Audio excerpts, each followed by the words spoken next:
Welcome to Hip Hop Now Podcast. If you're from the future, you know what to do. Get your ass out of here. Don't disrespect the legend. Hip hop is here to stay. Let's get right into the business. What up, y'all? I am your host, Vegas, and this is Hip Hop Now Podcast, a podcast specifically designed to keep you caught up in the year 2024 on all things hip hop, music, and culture. Happy New Year to you. You know, if I haven't seen you or spoke to you already, I haven't. If you're wondering, I was kind of busy during the holidays. You know what I'm saying? I usually listen. I usually watch. I didn't get to watch, what's your best of. I already did that. Okay. The link is in the description of this episode. My best of 2023. 10 albums that I think you should check out, but 5 that I liked the most from that year. Also did an episode, top 5 most disappointing albums. You should also check that out because maybe you feel differently. Maybe you didn't know these albums dropped. Maybe you just want to hear my perspective. I don't know. Check them all out. Big shout out to the Patreon supporters at patreon.com/hiphopnow. If you would like to know what that's all about, click the link in the description of this episode. Now, before we start the preview, let's just recap just a little bit 2023 and what kind of year it was for hip hop. I said this on my year-end show that 2023 for me wasn't disappointing. It just didn't really meet my expectations given the fact that it was 50 years of hip hop. It was kind of strange because on one end, LL Cool J and Nas were doing everything, right? It felt like they were the ambassadors of everything that was happening. And then there were people who were kind of missing from the celebration, right? And I'm not just talking about Jay-Z. I mean, there were people who we thought we saw everybody on these stages, but we didn't, like MC Hammer and stuff like that. To me, all of that is hip hop. All of it should have been there. I get why people like Hammer didn't want to pop up on things, but I think he deserved his flowers. And sure, back then they didn't give him his props and his love, but I mean, it's kind of how life works, right? Some things you got to get over with. Man, we wanted to give Hammer his flowers. We wanted to see him on stage dancing. Okay, we wanted that. Some didn't, but nevertheless, you cannot deny his impact. Now, Ice is a different story, but Hammer is very different, mainly because he was a polarizing figure in hip hop back then. With the music he made and stuff like that, and people who were hating on him and blah, blah, blah. I'm not going to get into it. But again, there was just a lot in 2023 that felt like it should have been better. We should have, I felt like in 2023, we should have got everything, right? We got a release of Nas's original I Am the Biography, but only on vinyl. I don't think it's on streaming services. I did a video on that. Check it out. It was pretty popular. So cool. Stuff like that, right? Why didn't we just get all the mythological albums, right? That album, Detox. Yeah, I know how I feel about Detox. I'm not going to say it this year. Just stuff like that where it was this studio album that was made by this person, but never came out because of this. We're putting it out now. Put some of them shelved albums out because some of those shelved albums are crazy when they come out, right? Large Professor's original album, the LP, just thinking about if that had came out at that time, it's crazy. Rod Digger's album that came out a few years back, Il Na Na 2, to me, which I think it was the best Foxy album that came out way too late. So stuff like that, we should have those things already dropped, but I'm just talking about albums like that had been sitting on the shelves that artists know, and they know those albums are locked away in, record industry bullish, uh, that they would just say like, yo, let's put this out. You know, I don't know. You tell me. But now we are in the year 2024, and I must say that I am very optimistic considering what we didn't get in 2023. I'm thinking 2024, like, okay, we had 50 years of hip hop. Now, what's the next 50? I feel like we want to get some joints. So, let's get right into the business. I had to organize this because in years past, I just kind of freestyled and riffed and just said everything I want. And, you know, as it came to my mind, and I realized even though these shows do well, it was a little bit unorganized on my part. So now it is organized into 3 categories. So I'm going to keep it light. Albums on the way that I am anticipating, albums I'm curious about, and hip hop wishes. That's the fun part. Say that for the end. So let's start with albums on the way. I got 5 that I want to, that I'm highly anticipating. Like, I can't wait for these particular albums to come out.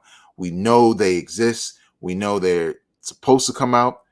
They were rumored to even come out last year, and they didn't. So here we are, 2024. At the top, Snoop Dogg's album produced by Dr. Dre. Now, why? Right? Some people may say, hey, look, man, I'm getting tired of Snoop. I'm seeing him everywhere. Like, he's just losing what I remembered about him. Slow down. Snoop's catalog, which I did a tier list for, is interesting because most people checked, once they heard Dogfather, they just checked out. Like, that was it for Snoop album, especially once he went to No Limit. That was it. But if you listen to Snoop's catalog and go through it, he got some very dope albums. Like, obviously, Doggy Style is at the top. To me, Blue Carpet Treatment is right under that. That's number 2. But then he's had a number of albums that were pretty good or dope over the years, right? But one thing in particular was always true, and it happened in, I say, 2 instances, right? When Snoop left Death Row and went to No Limit, and that first album was not good, but the second album, and I think the third album, The Last Meal, featured Dr. Dre production, right? Fast forward to the Blue Carpet Treatment, the album I talked about. You know, before that, Snoop had worked with Premier and Pharrell and had hits, worked with everybody. Blue Carpet Treatment, he does a song with Dr. Dre, Imagine.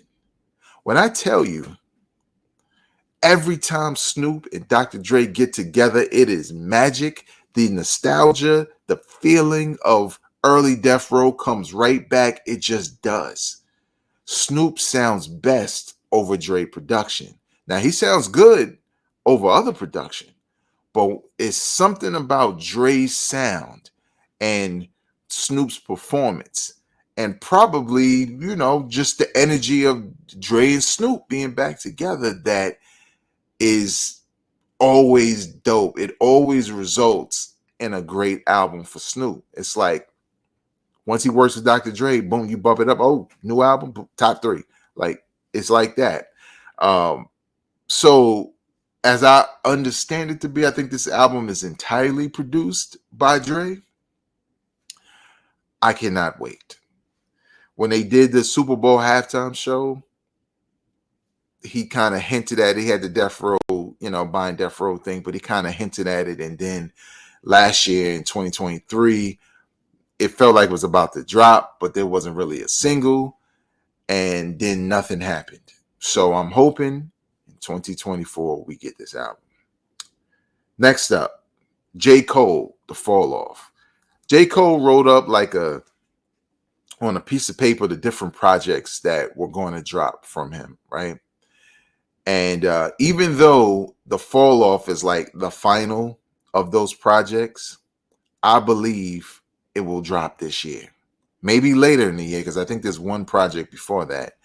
But I think it will drop this year. And why I anticipate it so much is because his last album was pretty dope, but I can't front. I stopped listening after a while mainly because I felt like with that album, I forget the name, the one with the basketball hoop on fire, the jump shot, or something like that. But I felt like that album, he was trying to prove a point lyrically that, yo, I'm nice, right? So everything was really about bars, and which is not a bad thing. But I think where J. Cole is strongest is when he combines the two, right? He gives you some bars, gives you some storytelling, some perspective, like some songs. And I think that's what was missing from that last album. It was kind of like off the rip, yo, this is dope.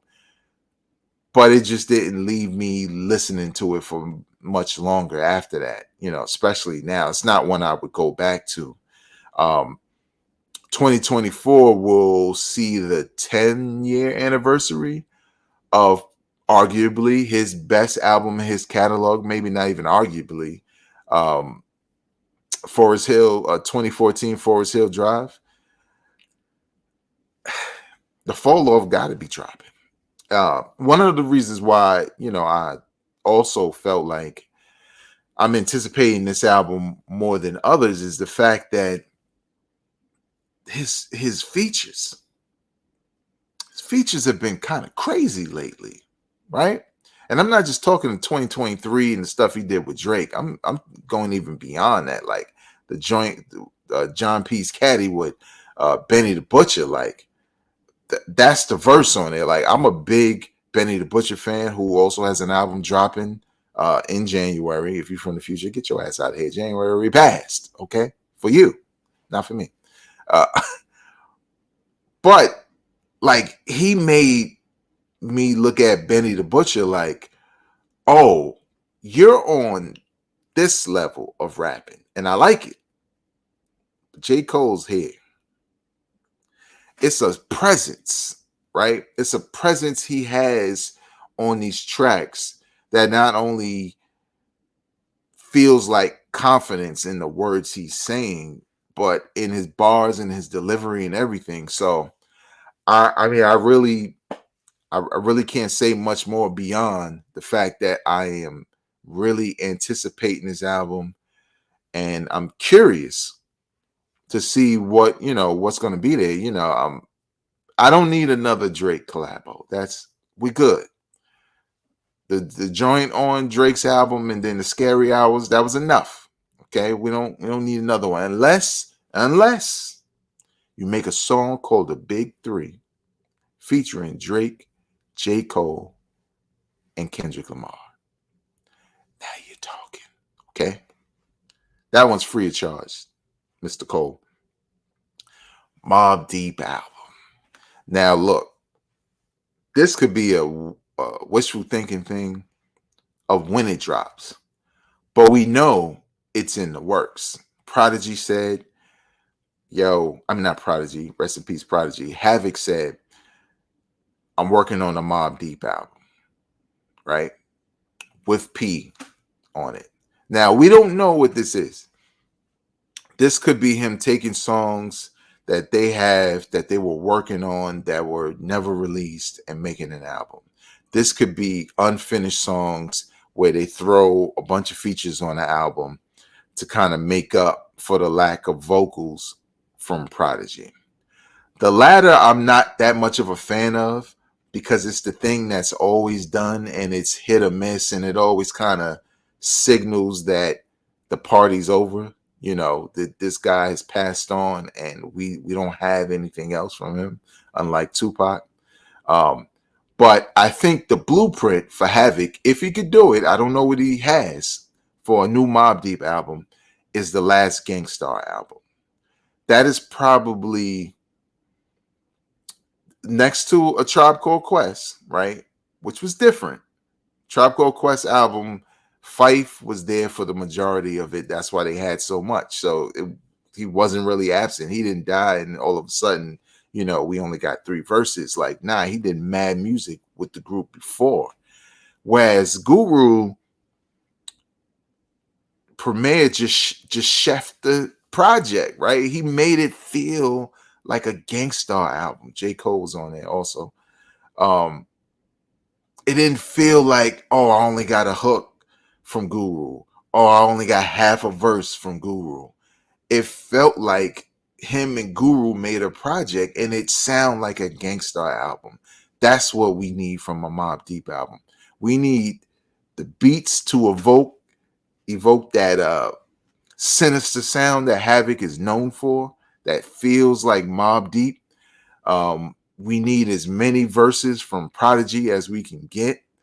We need features from those that are part of the Mobb Deep infamous universe, right?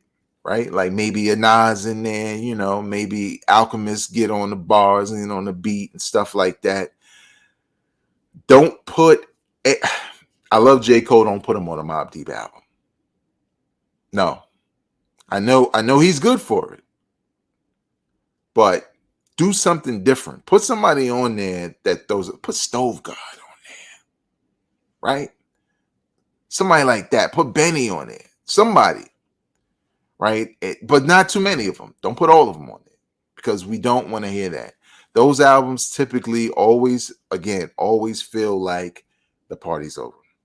All right. I'm going way too long on this. Two more. LL Cool J's album produced by Q-Tip. I think it was called The Force, or that was the name of the single. Don't call the album that. Please don't call the album that, because I know you guys are older, but that sounds old because it means nothing. You're not Jedi, okay? But in 2023, we thought we were going to get that album. LL Cool J was everywhere. He was the ambassador.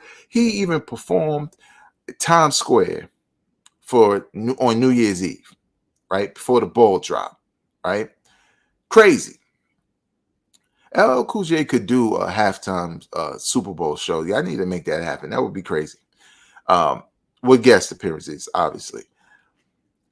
But we thought that the album was coming out because we finally got a single. And when we heard it, at least for the most part, we were all like, okay, if this is what it's going to sound like, I'm with it. I could hear this, drop the album. And they didn't drop the album. And I think momentum was lost because the way they released the single, it kind of isolated the fan base to only those who have Sirius XM subscriptions. No. I get it. Maybe there's a bag behind that. Maybe it drives audience to your current business, right? You just don't want to put it out in a while. But I think it was a mistake because there was some energy building, right? All these hip hop 50 performances and LL and all the spotlight on him from younger and older. And you drop a new record and you put it on a satellite service that not everyone has. Contrary to popular belief, a lot of people use streaming services more than anything. Some people still use the regular radio more than they use Sirius XM. So having it be exclusive to Rock the Bells, I get it. But at the same time, there's just people who are not going to go get a subscription because of a song they're curious about. Now, thanks to YouTube, we all heard it. And it was dope. So I'm thinking if they were that close before, then they may have another follow-up song that they could drop in 2024 for everybody that get the momentum going and finally release his album, because I'm curious to hear, what's there, because the first snippet of it was great. So there you have it. And lastly, a new album from Tyler, the Creator. He has this schedule of releasing albums every 2 years in a row, which may happen because his last album was released in 2021. So 2024 will be time. And the main reason why I'm anticipating Tyler, the Creator, is because he has been on a streak of dope albums. I think he's done maybe 3 or 4 in a row that's made me a bigger fan. Like I was kind of a fan back in the Odd Future days, but not really. I had songs I like here and there. I wasn't really down for all the shock rap and Like I was kind of done with that. Like Eminem had did that, and it was just like too much. Like, all right, we good. That era is over. But then he started releasing albums like the Igor album and the other album that I can't remember off the top of my head, with the bees on it, on the album cover, something like that. And then the joint with DJ Drama, and I was like, I want to hear what's next, because everything has been really dope, and he's been in a really dope creative space. Let me just soapbox real quick. It is always good as a fan, or excellent experience, when an artist is inspired. When an artist is inspired, a la Nas, well, you get that Hit Boy run. Like when you're truly inspired, right? Like the words are coming to you differently. You've been, you spent years rapping this way and rapping about this, and you felt like that was the only thing you could rap about. And then all of a sudden, like this new world opens up, and you're able to talk about all these things and still have them be dope and grow as an artist. And I feel like he's grown as an artist, and I prefer this version of Tyler the Creator more than I do the younger version of him. So we'll see. All right, let's get into the other categories, which are only like 3 albums a piece. The other category, albums I'm curious about. Common and Pete Rock Project. Now, Common announced this a while back in 2023. I'm saying a while back like it wasn't yesterday. That he would be working on a joint project with Pete Rock. Then he went on to release like a freestyle or whatever with Premier. I'm curious because Pete Rock can still make dope beats. Like Retropolitan with Sky Zoo is Exhibit A. Go listen to that. Pete Rock can still make beats that are crazy. Common in recent years has been more on the introspective side with his albums. And unfortunately, I think, and not that this is a bad thing, but I didn't like the song Glory. Not what it was about. I just didn't like it as a song. Mainly because of Common. I felt like it was the most basic version of Common you can get. It was a Dollar General version of Common to Common fans. And I felt like him winning an Emmy and an Oscar and all of that based off of that song told him, oh, well, people like this. So then all of his songs became basic in the same way.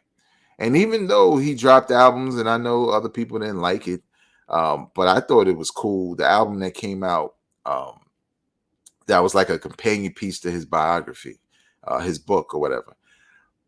I thought it was cool, but I get it if a Common fan is like, yo, man, we're Common. We're Chi-Town. Like, we're the corner, right? Where that at? It ain't on that album. And it kind of wasn't on the DJ Premier freestyle. He still kind of sound really basic, like the hunger's not there. So I'm thinking the hunger for Pete Rock is definitely there, and he's producing Common. So I need him to produce him, right? I need him, when he hear them basic bars coming out, he got to say, yo, dog, you're Common. I'm Pete Rock.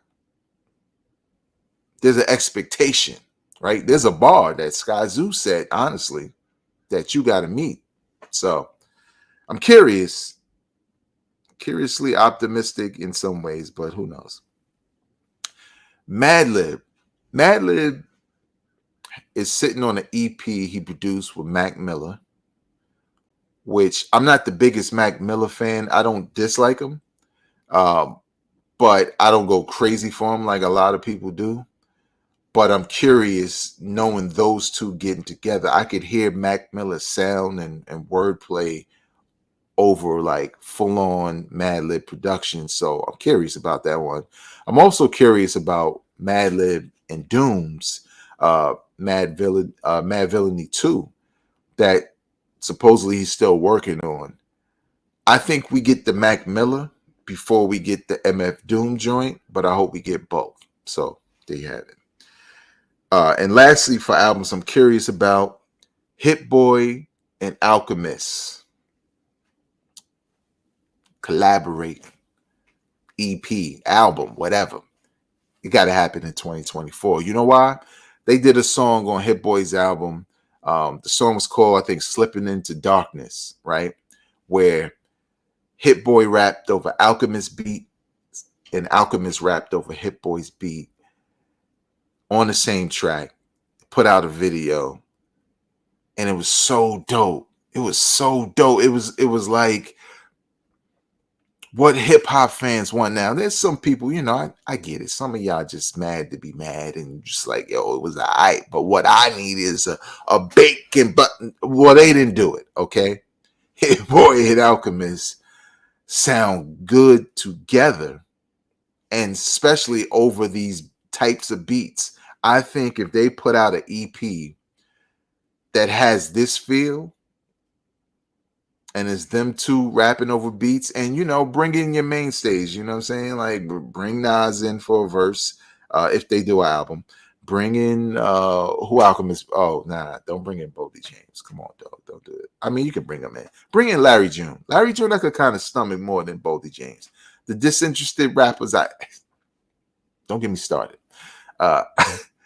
But I just thought it was so dope. And I remember when it came out, I tweeted something like, we need an album of this.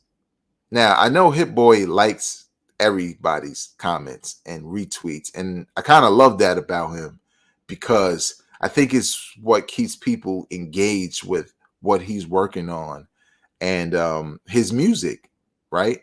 I think it just does. And he liked the comment. Then later on, I saw an interview where he said they have projects. So we gonna get something. So I'm very curious about that. And lastly, 3 hip hop wishes. Right? I know I put up 4, like, bruh, man, but I was kind of trying to get the other finger down. 3, if you're watching on video. 3 hip hop wishes for myself. Let's start off. New Jay-Z album, right? Come on, Jay. I know how you get down. You and Beyonce, you're very sneaky, right? You're very stealthy with your drops and how, and you and I get it. You're prepared, right? You're fully prepared. You do everything. You cover everything, tour, everything. So when you start to leak, it's a slow leak to the flood, right? You think that leak is a leak? No, it's a flood behind that door. I think Jay-Z is going to do something. I just don't know what it's going to be. I know he's going to do something. I just don't know what it's going to be. And a lot of it has to do with 444 dropping a while ago. Dudes like Nas putting out like 6 projects and just all the attention and love and Grammy nods and all of that. And we know Jay-Z loves hip hop and he can't just stand by. 50 years of hip hop, he's watching it. He's not even performing. He's not performing with anybody. He just did the museum in Brooklyn. And if you ain't from Brooklyn or you not visiting Brooklyn, you didn't get to see it, right? Not the museum, the exhibit at the library in Brooklyn. But that was kind of all he did for the most part. And he did an interview with Gail.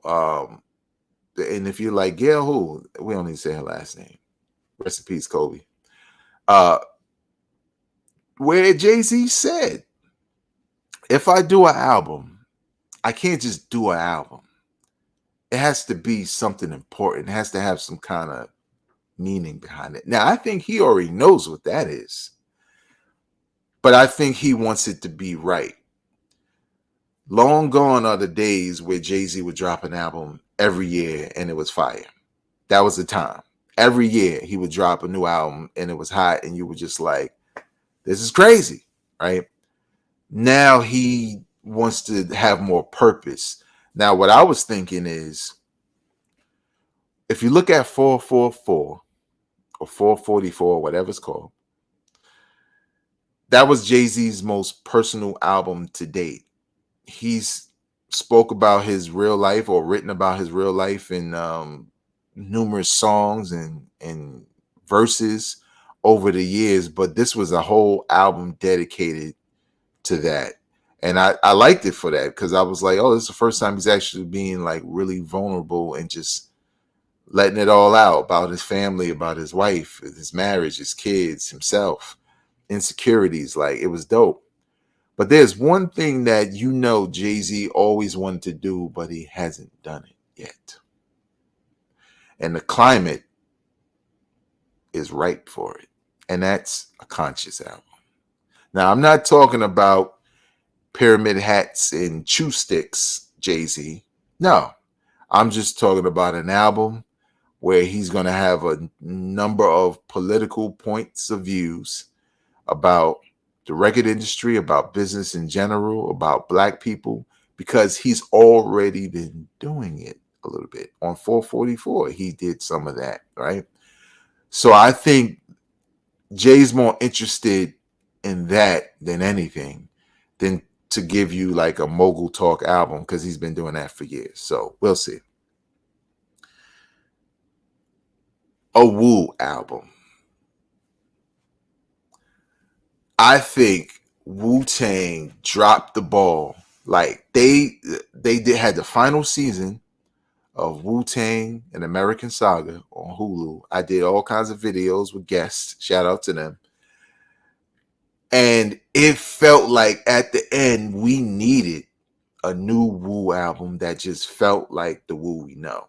Now I say felt like the Wu we know is because, unfortunately, the official Wu projects that have dropped that were produced by RZA just haven't been great. Now, the ones that have been worked on by Mathematics are good, but it's not what fans want. Mathematics is really good at giving the Wu that old Wu sound, and it sounds great. But I need RZA behind the boards. I need RZA to say, how can it, like, RZA, stop looking at your old sound as passe. How can I create that same energy today? And it's not going to come from some weird stuff, okay? It's not flutes and all of that. Like, shout out to Three Stacks, but no. Unless it sounds crazy. Don't get me wrong. But I want a Wu album. Or if we can't get a Wu-Tang Clan album this year, the long rumored, in development, Supreme Clientele 2, which when Ghost and Ray appeared on Drink Champs, I guess a year or two ago now, Ghostface said that he was turning over or he wanted to at least have Kanye executive produce it. Now, I don't know about that. Don't get me wrong. I hear beats from Kanye that I'm still like, he kind of still got it. He's weird. But then I think about what I know about Supreme Clientele. And again, RZA. RZA was a big part of that as well. You know, he didn't do all the beats, but I think he was executive producer, or he oversaw it, something like that, but he was involved, right? I need that. I need RZA to stop playing, man. And the other one, if we can't get those two, is what Raekwon mentioned during the lockdown, that there's a Only Built for Cuban Links 3 on the way. Now, I know you could say, oh, going back to the well too much. you know, you're going to mess it up. I don't know. First one's a classic. Second one is a great album. So why not complete the trilogy, right? 2 for 2 when it comes to those albums. Plus, also, I think this year I'm going to do a Raekwon tier list. I did a Ghostface. Most people know those albums, but most people don't know the Raekwon albums, and they assume that only the Cuban Links joints are the ones that are good, which is not true. So there you have it with that. And the last one My last wish, another thing I tweeted about, and the artist pressed the like button on it. Stove God Cooks. Now, I think I know what the problem is, because it makes absolutely no sense why we don't have a follow-up to his debut, which I believe dropped in 2020, that everybody went crazy for. Um, and I'm probably going to listen to today just because I haven't in a while. Stove God Cooks is, to me, taking what Griselda does and everybody like that, Rock Marcy, all these guys that kind of all rap in the same lane and the same vocal tone, which I all love, but he's different. Stove God is different. He brings a different flair and flavor to it. And he's now with Griselda Records, but he does hooks and he gives us a verse here and there, and that's it. Now, the thing that I suspect is there's some legal issues, and I'm not talking about crimes. I think there might have been some legal issues holding up him releasing a new project on Griselda Records, because they just don't talk about it that much. And I know he was with Rock Marciano. If you don't know, he was with Rock Marciano. They did that first debut that went crazy. And then they had some kind of situation, and Stove God went to Griselda Records, and then a leaked follow-up to his debut album leaked, which some people suspected Rock Marcy leaked it. And then it was just features and hooks for Stove God. In 2024, we need a proper follow-up, and it gotta be crazy. Because now we've waited way too long, right? You're talking about 4 years. 2 years was cool, but you're talking about 4 years. Nah, it's time, or we're going to be back in the J Electronica lane where we're like, guess it was just that one thing, and that's it. So, and then that's another one that's rumored. J Electronica, Griselda, who knows? We'll see. That's going to do it for me. What is your most anticipated project that you know is coming out in 2024? Any wishes, anything you hope comes out, anything you're just curious about in 2024? How do you think this year will compare to next year? Leave your comments in the comment section below. I do reply to comments. I do read them. We are trying in 2024 to get to 500 subscribers. So if you see and hear what you like, hit the like button, subscribe, and most importantly, share it with people you know enjoy this kind of content. Until next time, y'all, I'm not a critic. I'm a fan. Happy New Year.